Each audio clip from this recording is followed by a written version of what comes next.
I've been working in visual novels for 6 years now. I go under the name Orocyanide online, which is where most of my work's kind of been credited as. My real name's actually Stephanie. I got originally involved in visual novels because I wanted to do something more productive with my art, and I really, really love stories, so I wanted to be involved that way. I also really wanted to belong to a community and to a group in order to make these things, because especially online, it can be really isolating to work by yourself. And so I was really looking forward to reaching out to these people that were interested into the same thing as I was.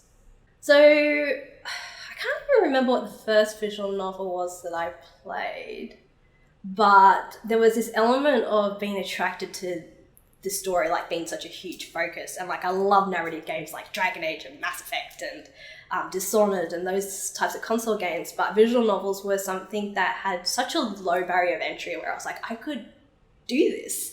It was so much less scary than all this stuff where there was all this programming and I'd have to get involved with these people that knew so much more than me. So it felt like a community I could enter into easily, and I started playing some games that were around.